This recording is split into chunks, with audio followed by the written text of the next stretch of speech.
దేవుడు పాము కాటు వేసిన వారిని బాగు చేయడానికి కంచు పామును తయారు చేయమని మోసేకు ఎందుకు ఆజ్ఞాపించాడు? ఇశ్రాయేలు ప్రజలు మళ్ళీ పాపం చేసి దేవునికి మరియు మోసేకు వ్యతిరేకంగా సణుగుతున్నారు. కాబట్టి ప్రభువు వారి మధ్యకు విషసర్పాలను పంపాడు. అప్పుడు చాలామంది సర్పాల కాటుకు గురయ్యారు. చాలామంది చనిపోయారు. శిబిరం భయంతో నిండిపోయింది. ప్రజలు, మేము పాపం చేశాము, ప్రభువును ప్రార్థించండి అని కేకలు వేశారు. కానీ దేవుడు పాములను తొలగించలేదు. దానికి బదులుగా ఆయన మోసేకు ఒక వింత ఆజ్ఞ ఇచ్చాడు. అది ఏమిటంటే, ఒక కంచు సర్పాన్ని తయారు చేసి స్తంభంపై ఉంచు. అప్పుడు పాము కరిచిన వారిలో ఆ కంచు సర్పాన్ని ఎవరైతే చూస్తారో వారు బ్రతుకుతారు. కాబట్టి మోసే దాని పైకి ఎత్తాడు.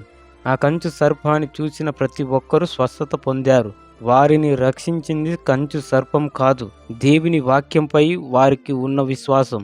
మోసే అరణ్యములో సర్పాన్ని పైకి ఎత్తినట్లే మనుష్య కుమారుడు కూడా పైకి ఎత్తబడాలి. ఆయనను విశ్వసించే ప్రతి ఒక్కరూ నిత్య జీవం పొందవచ్చు. స్వస్థత ఇప్పటికీ సిలువ నుండి ప్రవహిస్తుందని మీరు నమ్మితే ఆమెన్ అని టైప్ చేయండి.